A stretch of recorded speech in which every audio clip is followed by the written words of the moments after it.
변화는 만남에서 시작이 됩니다. 그러니까 만남은 변화의 기폭제가 되는 것입니다. 낯선 남자와 여자가 만나서 애인이 됩니다. 신랑과 신부가 만나서 부부가 되지요. 정자와 난자가 만나서 생명이 됩니다. 아기와 부모가 만나서 가족이 됩니다. 이처럼 만남은 변화를 몰고 옵니다. 그래서 변화되고 싶으면 만나야 합니다. 어거스틴이 그런 얘기를 했습니다. 내가 하나님을 만나기 전까지 내 영혼은 방황하였나이다. 무슨 말씀입니까? 하나님 만나고 나서야 내 생애에 질서가 생겼다. 혼란이 멈췄다. 새로운 생애와 삶을 살게 되었다. 라는 말씀입니다. 부활하신 우리 주님, 오늘 다시 만나는 은혜가 있으시기를 축복합니다. 주님 만나면 변화합니다.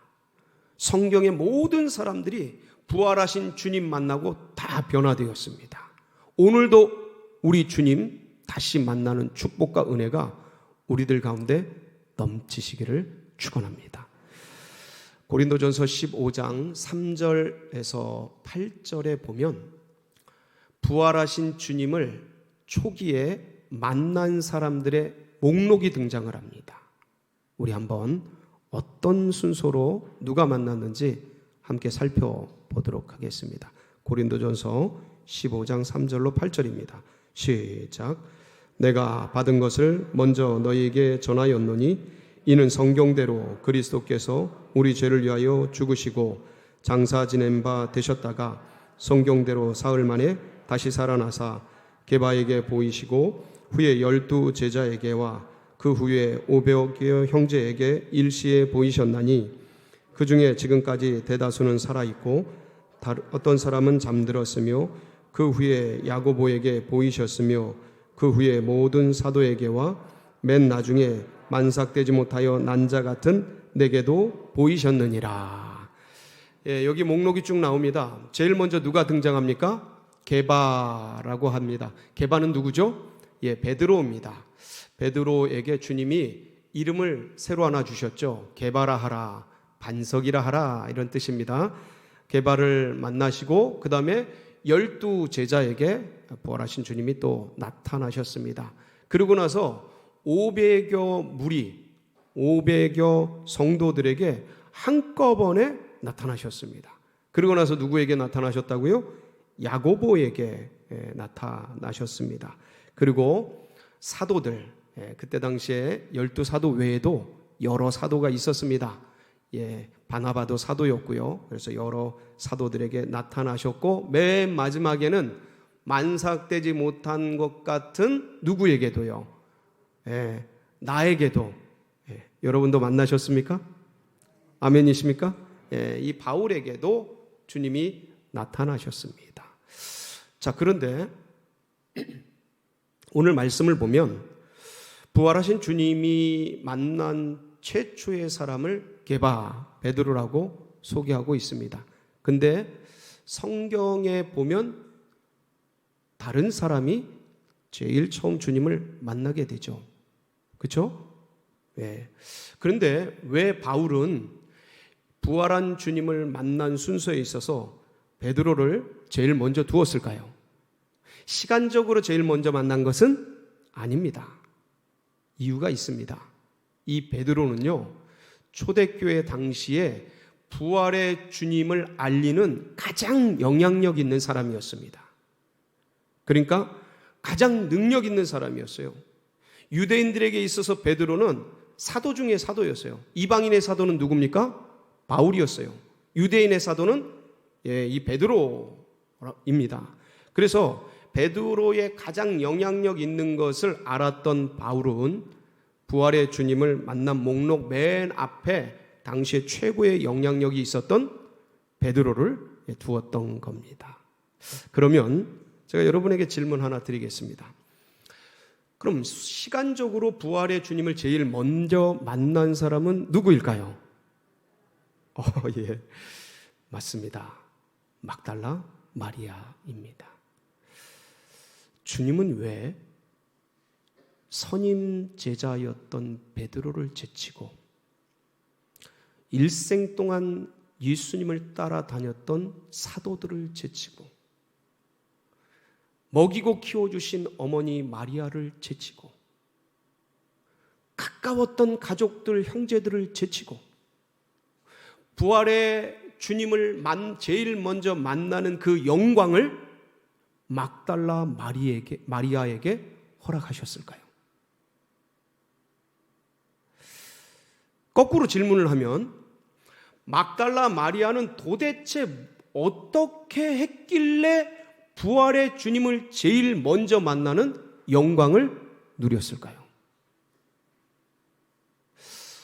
예, 그것은 어렵지 않은 질문이죠. 주님께 대한 뭐가 있었어요? 간절함, 사모함, 주님께 대한 깊은 사랑, 주님을 향한 간절한 열망, 헌신, 이런 게 있었습니다. 막달라 마리아의 헌신이 어떠했나요? 성경에 참 많이 기록이 되어 있습니다.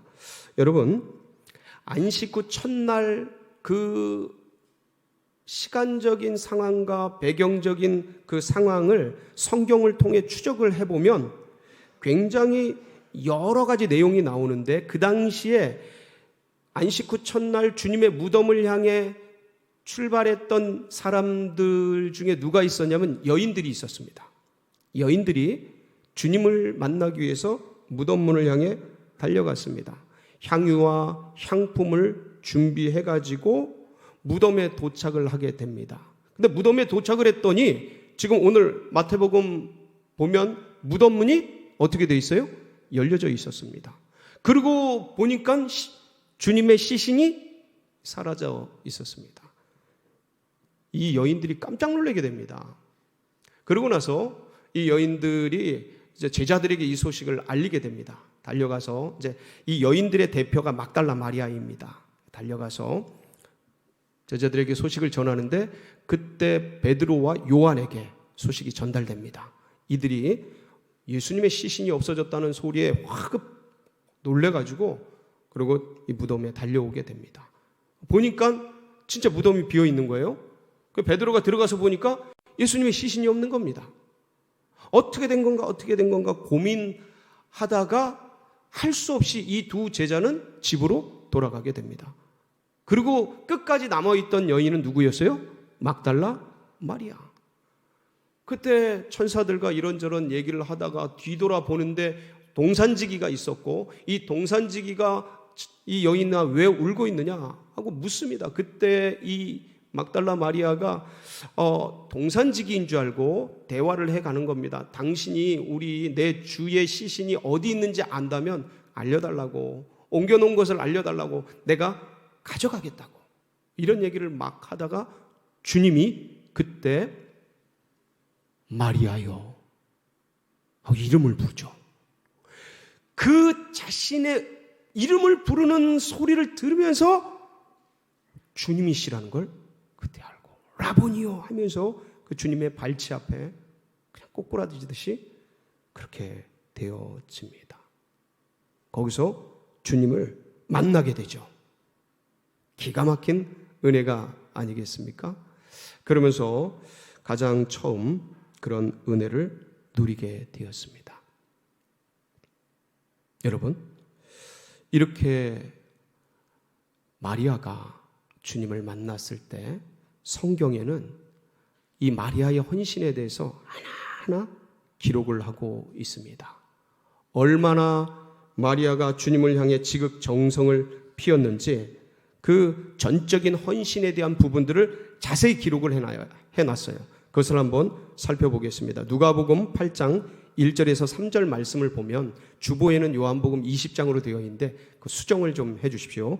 누가복음 8장 1절로 3절입니다. 같이 한번 읽어볼까요? 시작.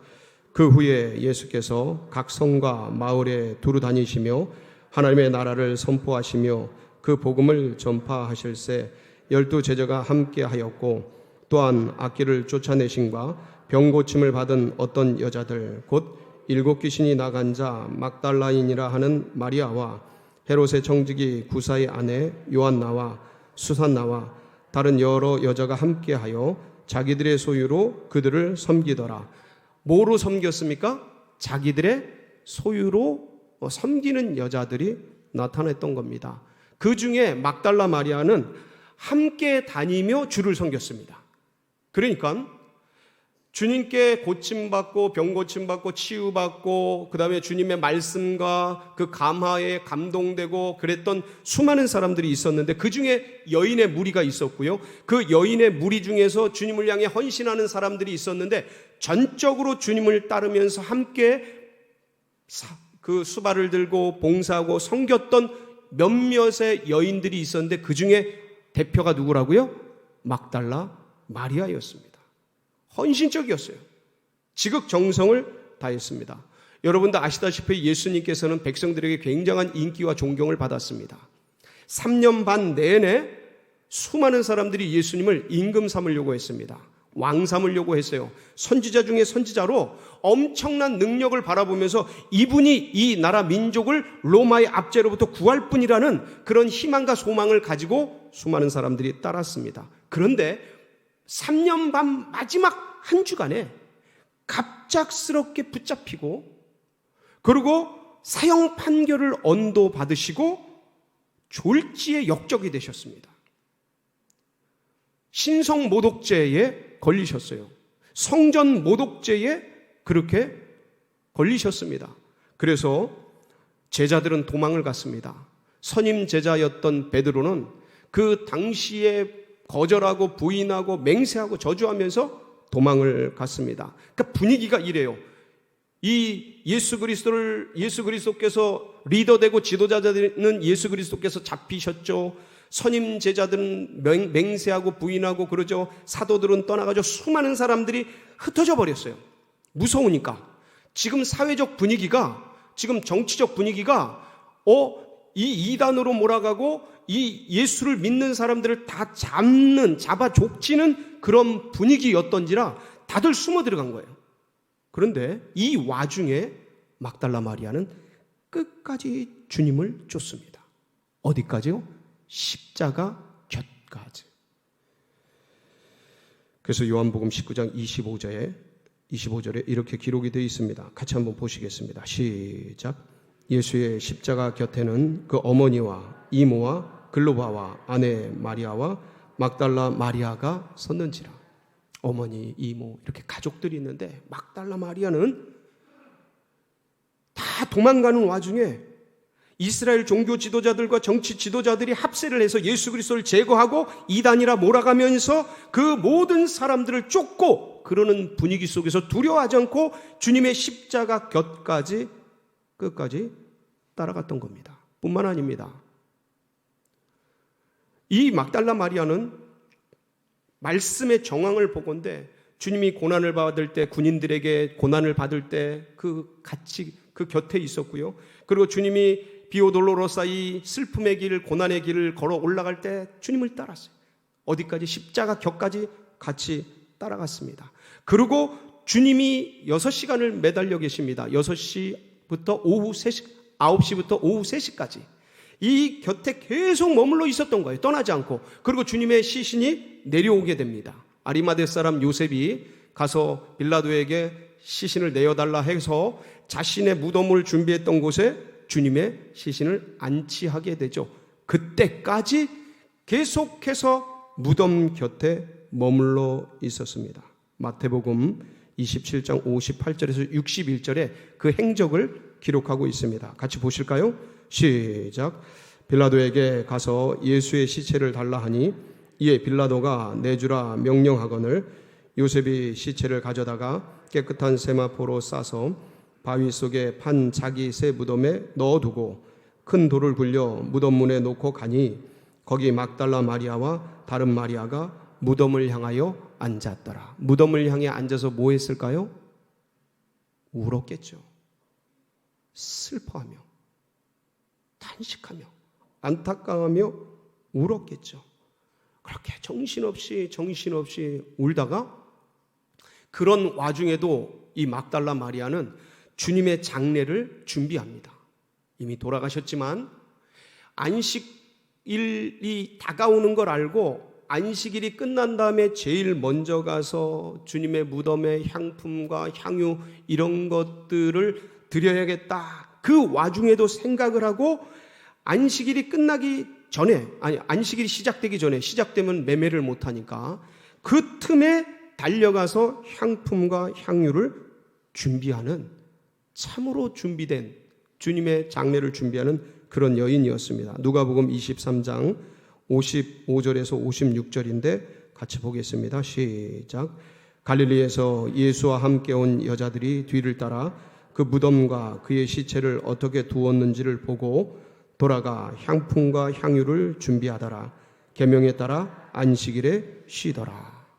이렇게 주도 면밀하게 준비를 한 이 막달라 마리아는 안식 후 첫날 움직일 수 있는 그 시간, 바로 그때에 제일 먼저 새벽 미명 어두울 때에 주님을 찾아갑니다. 제일 부지런했어요. 제일 열심이었습니다. 그렇게 해서 그 어두울 때 주님의 무덤, 그 해골이라고 하는 그 곳에 여인이 간다라는 게 그게 만만치 않은 일입니다.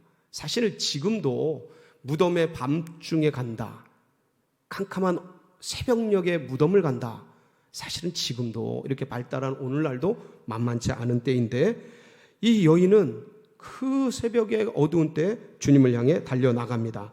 요한복음 20장 1절에 그 모습이 기록되어 있는데 같이 한번 읽어볼까요? 시작.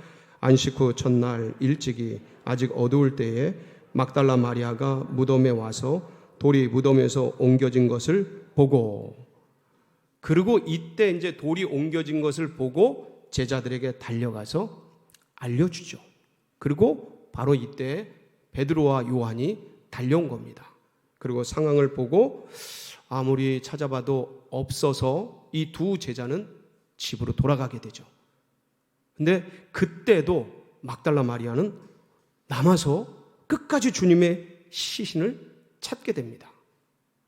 그리고 바로 그때 이 제자들이 돌아가는 장면이 요한복음 20장 8절에서 10절에는 이렇게 기록을 하고 있습니다. 같이 보실까요? 시작. 그때야 무덤에 먼저 갔던 그 다른 제자도 들어가 보고 믿더라. 그들은 성경에 그가 죽은 자 가운데서 다시 살아나야 하리라 하신 말씀을 아직 알지 못하더라. 이에 후 제자가 자기들의 집으로 돌아가니라. 이렇게 해서 집으로 돌아간 거예요. 여인 혼자 남은 거예요. 어두운데 그 무덤들이, 시체들이 있는 그곳에 막달라 마리아 혼자 남아 있는 거예요. 그 시신을 찾는 거예요. 그리고 천사들하고 대화를 하고, 그 무덤을 보니까 천사들이 예수님의 시신 머리맡에 저 발치에 한 명씩 두 천사가 있는 것을 보면서 막 그때 슬피 울면서 얘기를 합니다. 얘기를 하다가 돌아보니 거기 누가 있었다고요? 동산치기 같은 분이 계셨던 거예요. 그리고 어디, 우리 시신이 어디 있는지 알려주면 내가 데려가겠다고 할 때 마리아요 하고 부르는 거예요. 그때 제일 처음 주님을 만나게 되는 겁니다. 그 모습이 요한복음 20장 16절입니다. 한번 보실까요? 시작. 예수께서 마리아야 하시거늘 마리아가 돌이켜 히브리 말로 라보니 하니 이는 선생님이라는 말이라. 이때 만난 거예요. 사랑하는 성도 여러분, 어떻게 이럴 수 있을까? 사회적 분위기, 정치적 분위기, 군사적 분위기가 지금 굉장히 암울하고 무섭고 두렵고, 주님을 믿는다라는 모습을 보이면 잡아가고 죽이고 협박하고 겁박하는 그러한 시대 속에서 어떻게 이 여인은 그런 것을 뛰어넘을 수 있었을까요? 그리고 장소적으로 무섭고 불안하고 두려운 그런 상황 가운데 어떻게 이 막달라 마리아는 그런 것을 이기고 넘어서 한계를 뛰어넘어 주님을 향한 열정을 발휘할 수 있었느냐, 이거예요. 이 막달라 마리아가 주님을 향한 지극한 사랑과 정성과 이 헌신을 한 배경은 뭐가 있겠습니까? 당연히 주님의 은혜가 있었죠. 주님의 용서가 있었던 거예요. 주님의 그녀를 향한 지극한 사랑이 있었던 거죠. 그걸 경험한 거예요. 여러분, 막달라 마리아는 비극적인 과거가 있었던 여인입니다. 성경에는 이 여인에 대해서 이렇게 설명하고 있습니다. 마가복음 16장 9절입니다. 같이 보실까요? 시작. 예수께서 안식 후 첫날 이른 아침에 살아나신 후 전에 7 귀신을 쫓아내어 주신 막달라 마리아에게 먼저 보이신 이 막달라 마리아, 전에 뭐에 걸렸었다고요?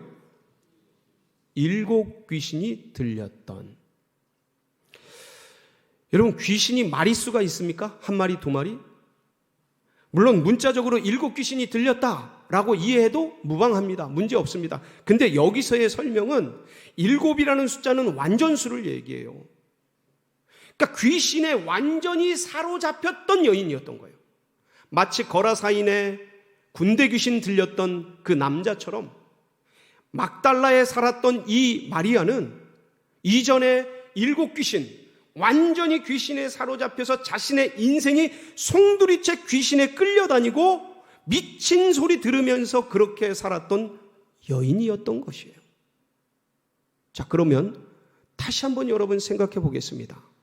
이 여자가, 막달라 마리아가 7 귀신이 들린 이후의 삶이 굉장히 비참하고 어려웠었겠죠.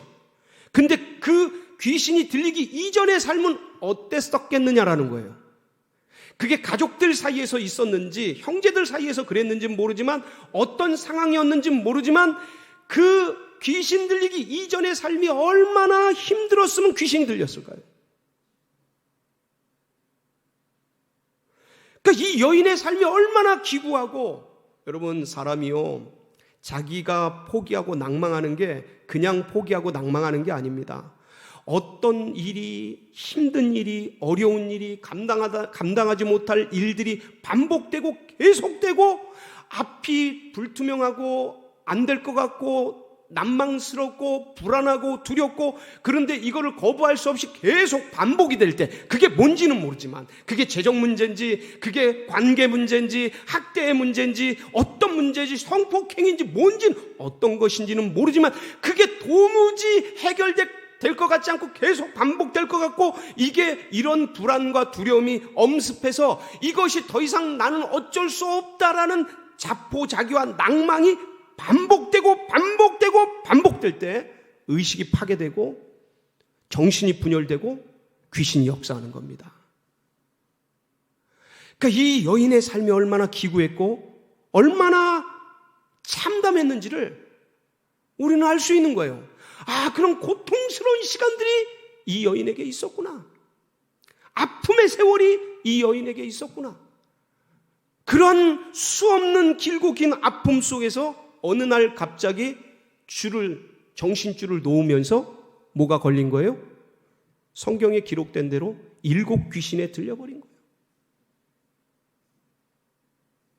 그런데 이제 7 귀신에 들리니까 미친년 소리 들으면서 그랬겠죠. 가족에게 버림받고 다 그랬겠죠. 그런데 그동안 반복됐던 고통과 아픔은 사라졌겠지만, 이제는 뭐가 시작된 거예요? 귀신에 끌려다니는 인생, 사로잡힌 인생, 내 맘대로 하지 못하고 어디든 끌려다니면서, 거라사인의 군대 귀신을 보면 쇠사슬을 끊고 무덤 사이를 다니며 벌거벗고 수많은 사람들을 공포에 떨게 하는 그런 괴물 같은 그 남자가 거라사인이었지 않습니까? 이 7 귀신, 완전한 귀신에 들린 이 여자는 어땠을까요? 상상을 해보십시오. 여기저기 끌려다니면서, 이끌어다니면서, 어느 날에는 옷도 걸치지 않고 여인이 그렇게 다니면서 그런 삶을 살았지 않겠습니까? 여러분, 그런데요, 귀신에 들려도 순간순간 제정신이 돌아옵니다. 멀쩡해질 때가 있습니다.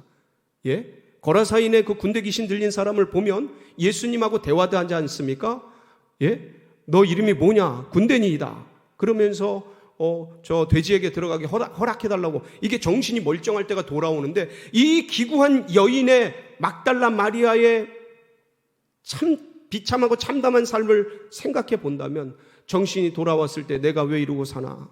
그리고 죽으려고도 얼마나 많이 했을까? 근데 귀신 들리면 죽는 것도 잘 못합니다. 끌려다니는 거예요.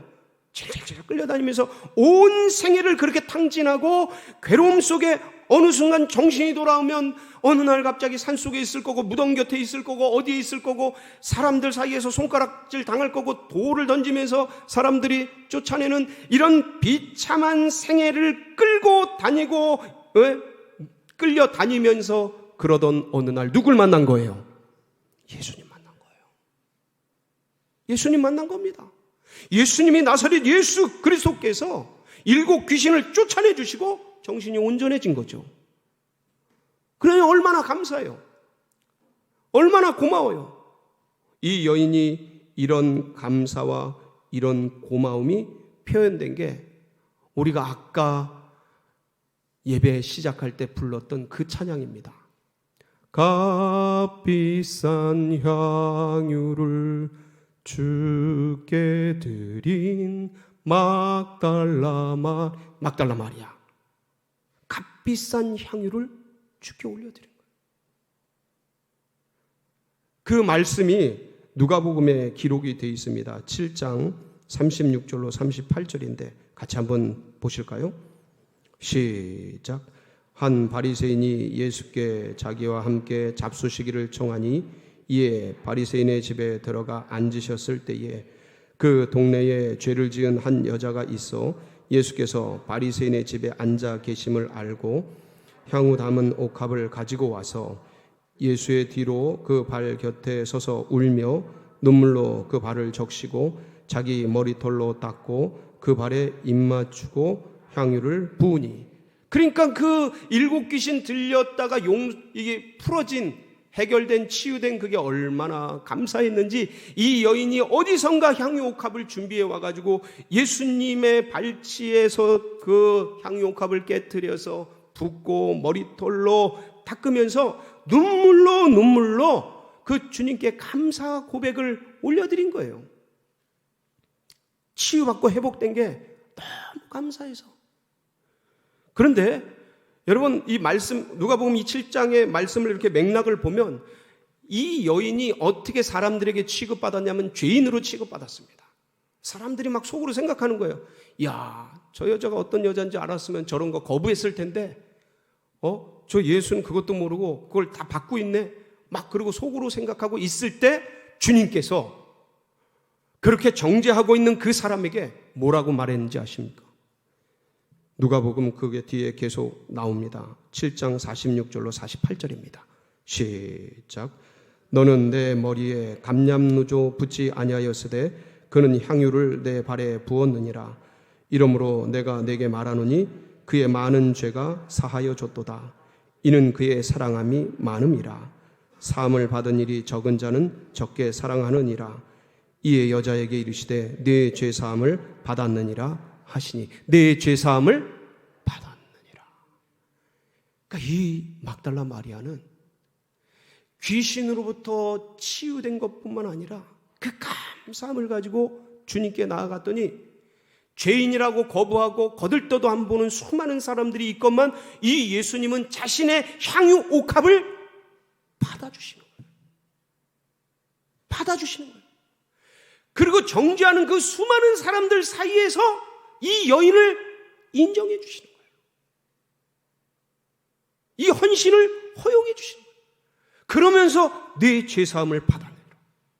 죄로부터 용서를 선포.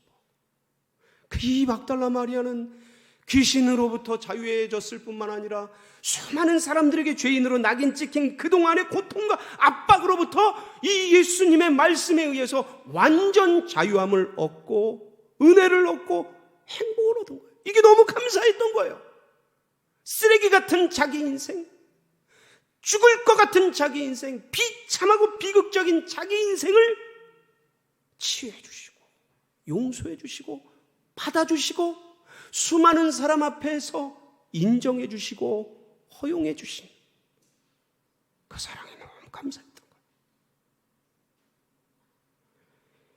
거예요. 그 위기 속에서도 정치적인 그 겁박 속에서도 두려워하지 않고, 그래서 주님이 돌아가셨는데 그 시신이라도 어떻게든 보려고, 거기다 어떻게든 장사 치르려고 그 열정을 향해 새벽을 깨워 어둠 속을 뚫고 낯선 사람과 대화하면서 거기를 파고 들어갔던 것입니다.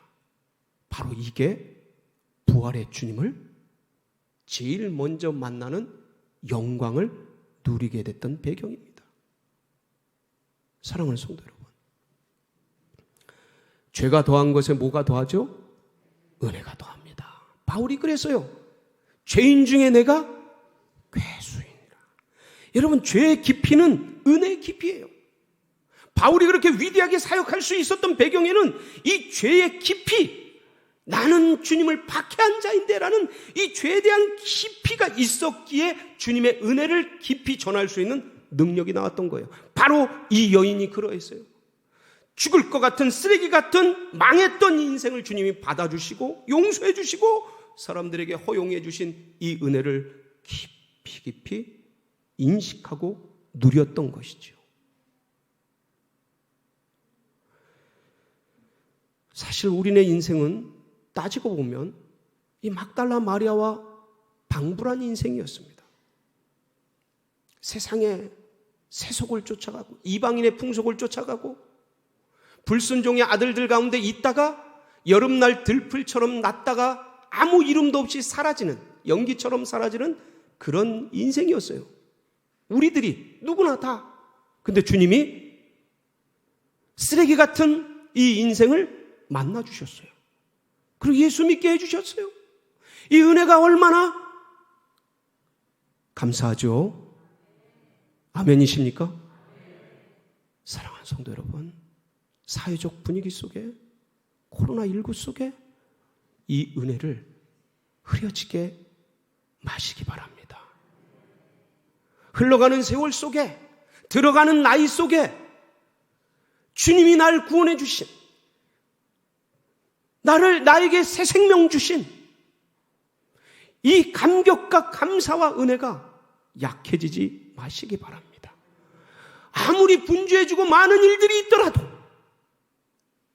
그런 거에 주를 향한 사랑, 주를 향한 이 헌신을 놓치지 마시기 바랍니다. 달로 새롭게, 겉사람은 후패하지만 주를 향한 이 사랑과 헌신은 달로 새롭게. 그래서 매주 부활의 주님을 만나는 우리 성도님들 되시기를 주의 이름으로 축복합니다. 같이 기도하시겠습니다.